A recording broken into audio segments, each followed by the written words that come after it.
much, Neely. If we have time, maybe afterwards we can stay and ask more questions. I want to call for Anat. Anat Geiger Shabtay from the School of Creative Art Therapies at University of Haifa. She will speak to us about play with time and space, theater as an inclusive research tool for and by people with intellectual disabilities.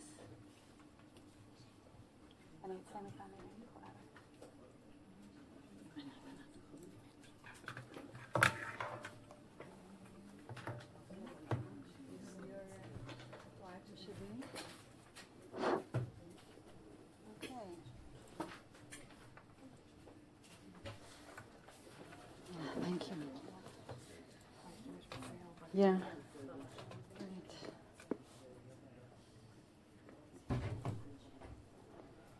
Is it okay if I stand up? Or am I blocking? Yeah, so it's a really pleasure to be here and present my research. Together with my two supervisors, Dr. Anat and Dr. Karmit Noah Spiegelman. I want to share with you some thoughts and observations about theater-based research. We called it Play with Time and Space, theater as an inclusive research tool for and by people with intellectual disabilities. Yeah. Theater is a very unique space.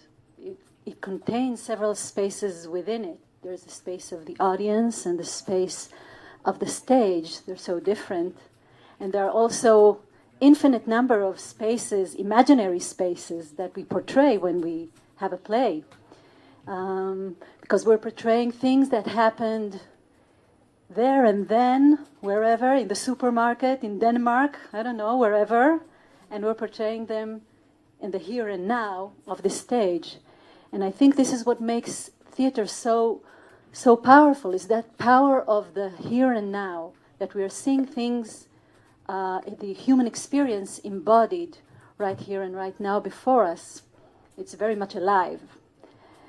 So this is being applied in therapy. This is my profession. I'm a drama therapist. Drama therapy is the intentional and systematic use of drama or theater processes to achieve psychological growth and change. But can it also be used to explore and convey human experiences in research, not only within the clinical setting and within the walls of the private process, but also to make knowledge accessible and to share it with other people. So this is what we're trying to do in two researches, and I want to take you through the journey that we've gone through from my MA study towards the current research, which is my PhD study. And both of them are with people with intellectual disabilities. The first one with adolescents, and the second one with adult women. And I think we learned a lot along the way, from going from research number 1 to research number 2, which is actually ongoing right now. So, approaching the first research with adolescents, we saw that they have very little attention in research. Adolescents with intellectual disability are hardly studied at all. And we wanted to engage them in research and include them as much as possible in research about them, following the social model of disability. But how can we do that? It's not so easy. We've heard about some of the challenges before. It's very difficult to engage them only verbally. So we're looking for other ways as well. We try to rely on these two terms of ways to include people with intellectual disability in research. The first term is participatory action research, which is actually a model. And I use this definition. Community members identify problems, collect and analyze data, and use the result to take action in a cyclic process of actions and reflections. So the people with the intellectual disability are supposed to be part of all research stages, And also we're trying to build several reflective cycles as to take the results back to them and have another action process. However, this is kind of this model sometimes doesn't, it's hard to follow it with people with intellectual disability. It's hard to commit to all these stages altogether. That's why there is, Walmsley in 2001 suggested a more flexible term that we can use, which is an inclusive research. It's an umbrella term to describe a family of research approaches oriented toward engaging people with intellectual disability as active collaborators in research about themselves. So this is like it's a more broad approach, a more flexible approach, and I thought that we need this flexibility, and we did need the flexibility. And I actually highlighted these terms in both of these definitions. Take action, reflection, engaging and active. And as a theater professional and as a drama therapist, I thought, well, we have all that. We have that superpower of action and reflection within our work. So let's put that into the research. But I also just want to say that although I'm taking a flexible approach, I am looking for these goals. I am looking for full participation, and I am looking for cycles of reflection and action. Yeah, so we're actually looking at theater work, a drama workshop, as a research tool, because we're saying is a drama workshop, and there is a difference between drama therapy and theater workshop. I'm not going to go into that now. It's a very interesting and sometimes delicate difference, but we don't have the time for that now. But I'm calling it generally drama workshop. And I'm saying, yeah, we have the active engagement within that. We have the group, or the peer collaboration. We have the potential for self-expression and advocacy. We have creative means of expression, obviously verbal, but also non-verbal. We have puppets, we have costumes, we have so many ways that a person can express himself or herself. And we can make a voice within the community because we have performance. That's a superpower. And we also have the potential to do these cycles of reflection and action, because we can do that throughout the process of playwriting and rehearsing a play. We can collect stories, give them back to the group, think about them again, maybe write a play with them or at home alone, and then think about and reflect about the play with them, and then start rehearsing. Throughout rehearsals, we can do all this process of reflection. So this is a model called ethno-drama therapy, EDT. It was developed by Professor Stephen Snow from Montreal. It's participatory research based on a drama therapy workshop. And it's actually a model, what Snow suggests is that we can have 4 outcomes in one action, which is that drama workshop, but we can have a research outcome as well as social activism outcome, because we are doing an action within the community, and a therapeutic outcome, because as a drama therapist, he suggests that it has a potential for the personal growth of the participants, so it's also therapeutical. And it is art. Let's not forget the art. So I put the picture of the guy with the hat, the story about the person who's carrying the hat seller, and he's carrying all these hats on his head. Yeah, that's what I feel sometimes. And it's the question of balance between these roles comes up all the time, and I'll refer to that later. So for my MA study, we had a group of 10 adolescents with intellectual disability, ages 13 to 18, all had mild to moderate intellectual disability. And that was a short-term program. We had 10 sessions and a performance. It was actually a summer thing. And it was located in their school, in their after-school facility. And what we did was a very simple thing. We played. We played games. We played social games. We played improvisational games. There were lots of puppets and costumes and wigs. And we worked a lot through these tools that we call projective tools, that you could express yourself through being someone else. That was a very powerful thing, specifically with this group. And finally, we had a performance, and the performance, we weren't sure that we're going to have one, because it's a very short-term thing. And we asked them, do you want to perform? They all said yes. And we asked them, who do you like to perform? Who would you like the audience to be? And they said, we want all our friends from the facility, from school to come. But not the younger ones, just the teenagers. So we had discussions about that. And they didn't want their parents there at all. And then we had the performance that was very lively performance because we improvised. It was improvisation throughout. We didn't have time to playwright, but also this is something that the participants wanted. They said, the same thing that we're doing in the room, in the sessions of the group, we want to do that on stage in front of our friends. And we had lots of audience enthusiasm there, and people from the audience wanted to come up on stage and participate. And that was also, we learned also from that, from people that we didn't know who were actually coming to say something on stage. So I'm not going to go into the themes and things that came up in this research, but these are actually the tools that we've used. First of all, the group sessions, which were videotapes and transcribed, and the performance. We also had interviews at the beginning of the workshop. We wanted to have interviews at the end, but they just all vanished for their summer vacations, so we didn't have them.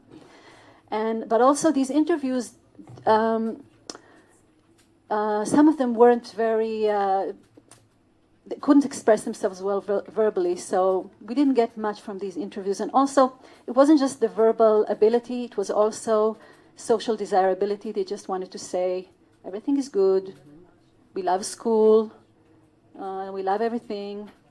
So, but looking at the information from the interviews, I told my supervisor, I don't think we're going to have a research here, there's nothing here. And then we started the drama. So there was a big difference between these two methods. Also, the emoji sheets that we handed out after each session, that wasn't a very good tool either, because they just marked everything. I'm not sure that they understood how to use this tool very well. And I also wrote a reflective journal to follow the process. And after the performance with the themes that came up, I also interviewed the staff members there. That connects to Ronnie's talk yesterday, some things that we saw about the way that staff members' attitudes towards these adolescents was kind of harsh.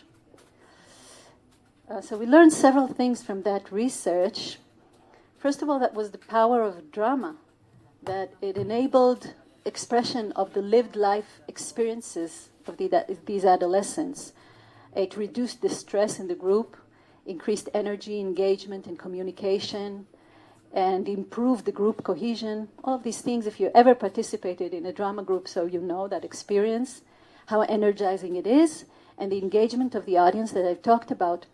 But I think an important thing is the power of the dramatic reality, because we had a boy that took a puppet, a sock puppet, and he never spoke anything. He hardly spoke about himself, or he hardly shared anything in the group verbally. But when he took a puppet, he could express through the puppet many things that he couldn't express otherwise. And through the puppets and the costumes, they expressed a lot about their power relations with adults. It was specifically with me and also with the other teacher in the room. So they could express aggression, they could express frustration that were never expressed directly. That was pointed out the power of the dramatic reality and the dramatic tools. But also, we saw that we had many challenges because the inclusion wasn't sufficient. It wasn't participatory as we wanted, or as I wanted. We didn't get the chance to get these themes that we noticed, like what I shared with you right now. We didn't have the chance to get them back to the group and get their thoughts about that. And I don't know if we could. We would need a longer process, definitely. And so they were not part of the analysis or the discussion. Did they benefit from the research? I don't know, maybe. But looking to the future, to future researchers, I was thinking, how can we adjust our method to make it more inclusive and to increase the participation, to make it not just tokenistic, but more profound, really, how can the participants be more aware that they are part of the research and what is research about? So with these thoughts, I started my PhD project. I decided that it will be with adult women and not with adolescents, also because of the complexity to go into the education system, into the school. That was complex. And also because of the gender thing that I was interested in. I wanted to explore with other women issues about romantic relationships, sexuality, and motherhood. So this is being a woman with intellectual disability and inclusive and drama-based research on romantic relationships, sexuality, and motherhood. This is my current research. And first of all, we took a much longer process because the drama group is actually, I'm recruiting right now. I hope to start it this summer. And it's going to be a year-long process. So I'm hoping that during this year we could have time to build more trust and to build more ways of communication and to establish further ways of expression together with the group. We will also have time to do this process of perhaps playwriting, collecting the story, playwriting, reflecting. So hopefully this can allow the women to feel that they are part of research, that they're doing something important, so other people can also know about it, not only as audience in their performance, but also through research. Another thing is that I've also recruited another therapist for this process, so another drama therapist. So in balancing the hats of therapy and theater and research and social activism, I have another head to carry some of them. Another thing that's happening now is that I also have a separate group that I call advisory committee. Ilan, I heard yesterday that you call it reference group. That's right? Sometimes advisory is a different. Yeah. So I like that reference group because I thought, yeah, that's what they actually are. They are a reference group. But anyway, it's a group of 3 women with intellectual disability. And they are my advisors. And I meet them. It's 2 separate groups, also geographically. This group is in the north and this one is in Tel Aviv. And I actually got to this group through a theater group. Through connections that I had. So they are actually actresses in a theater company of people with intellectual disability. And so they have knowledge about theater. But it's also interesting because I go to their studio to meet them. So they are the ones opening the door and they are the ones making the coffee. And that's a big difference also in I think in the power relations, or maybe you talked also about the ways, how do people feel in the space. So I am the visitor, and that's their very comfort zone. And I've met them during this year for 5 times, and the aim was to create the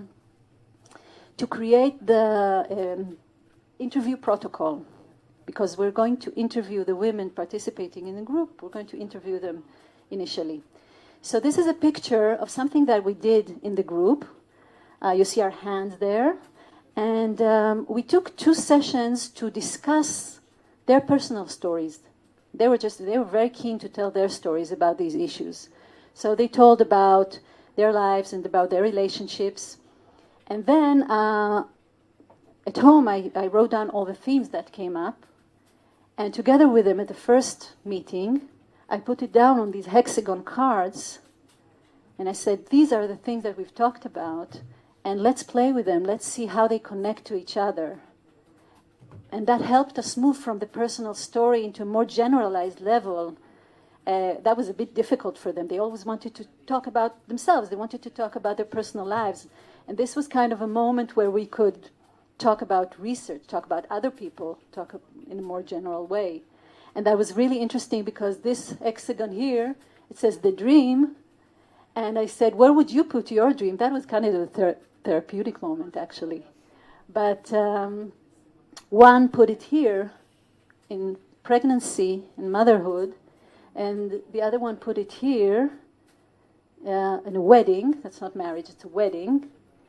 And another one put it nearby, at home. So that was a beautiful way to discuss these issues. And and then we took all these themes and we started putting them in the form of questions for the interviews. And now, what will be with the future? I'm keeping in touch with these women. I'm calling them everything, but I'm not really sure right now what roles they will have in the future steps of the research. We're still finding that out as we go along. For instance, we had to make some form, the consent form, in simple language. 5 minutes. Oh my God, never mind. So. So this is the drama group. I think I've described it. It will be 10 to 15 women with mild to moderate intellectual disability. And hopefully I'll start meeting them soon, and then I'll tell you what happened. I don't know. I want to talk about this thing that's so important for me as I begin this research, collecting the data for this research. I think with the question of space, I think we are negotiating here with several different spaces. One is the theater space I've talked about. The other one is the research space. This space is a research space. Journals are research space. Will these women of the advisory committee have room in the research space? What kind of room will they have there? What happens with the clinical space? The clinical space, you know, clinicians, therapists, they have very strict rules about their settings. What happens with this clinical setting? How is it different? How is it clinical? And I'm thinking also the activist space, which is actually outdoors and in the media. So I'm trying to negotiate these 4 very, very different spaces. And I think that the areas in between them, they're very interesting, but they're sometimes conflictual. If I want the women to tell their stories on the stage, what happens to their privacy? For example. So there are many, many ethical dilemmas that I'm dealing with, and I think they will be part of the research because I'm working in the in-between areas between these spaces, kind of in the overlapping areas. And just to mention some of the ethical dilemmas that I've encountered so far is how to minimize power differences between the researcher and the advisors. I mentioned that I'm coming to their studio, but anyway, the power relation is always there. How do we acknowledge that? How do we work with that? Who does what in the advisory committee? Can these women be interviewers? They want to. Do I take them with me to interview other women? Can they do it? Who decides that? Is it for the benefit of the research or the benefit of the social activist? Who protects the safety and well-being of the advisors? Is it the ethics committee, the legal guardian? Is it me? For instance, one of the women in my committee, she was very upset about the issues of motherhood. After our discussions, she started saying, no one ever spoke to me about that. I want to be a mother. My mother won't let me to be a mother. Put aside that she's too old for motherhood, but no one talks to me about that, and I have nowhere to take that. And I'm not her therapist. I'm just, she's my advisor. So she started calling me and sending me messages, and I didn't know exactly who is supposed to. Am I in charge of the safety of this woman or her well-being? Am I supposed to be now to lend her an ear or be available for her at all times? It's a question. What will be the relationship between the spaces of the research, between the space of the advisory committee and the space of the drama group? Will they know each other? Will they come? The insiders and the insider-outsiders, what kind of relationship will happen there? That's still to be resolved. I don't know. It's just questions that I want to leave as question marks. I think the question marks are very interesting in themselves, and also that they reflect a lot about relationship between people with and without intellectual disability in general. So I'm just staying a little bit in the area of the question mark. And that's it. That's my puppet. Yeah. And this is the publication of the research about the adolescents, so you're welcome to check it out and email me. Thank you very much.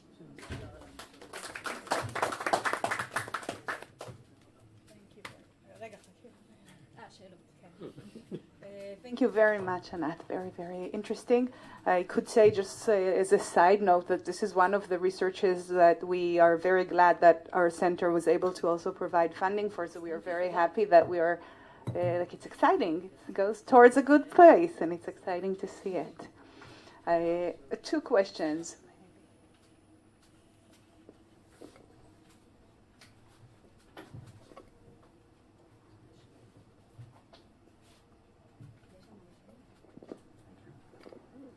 Thank you for the presentation. One question I have, maybe it's just me, but my perspective is that you can apply it from a game perspective in which people practice skills in order to be able to apply them outside of the game. But you can also look at it as a performance in the sense that you pretend to act like somebody else and then have a different vision of yourself. So you can have an introspective view of yourself because you're playing someone else. So you pretend to be someone else to understand yourself better. So which would you think applies? What would be the lessons or the results of that?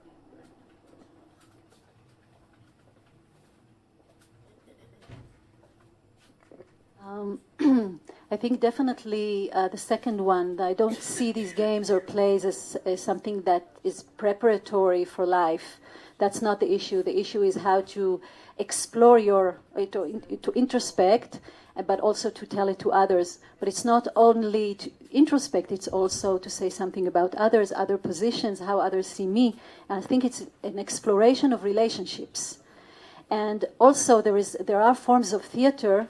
For instance, forum theater of the Brazilian director and activist Augusto Boal, where people come from the audience during the performance. People come from the audience, and they say, well, "Who would you like to replace here? Who would you like to stand in the shoes of?" Right? You can stand in the shoes, literally, of someone else. Not only the actors, but also the audience. And I think that has a very strong potential, not only for the actors themselves, but also for society. Final question.